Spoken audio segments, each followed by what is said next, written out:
লাটিম খেলা আর ঘুড়ি ওড়ানো, আম কুড়ানো আর পাতা পোড়ানো, ছোট্ট বেলা সেই বন্ধুরা কই, কেন আমি আর সেই আমি নই।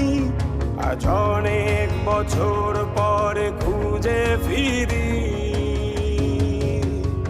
কোথায় আহারে আহারে আহারে শৈশব, কোথায় হারিয়ে গেল যে আহারে কৈশব, কোথায় আহারে আহারে আহারে শৈশব, কোথায় হারিয়ে গেল যে আহারে কৈশব।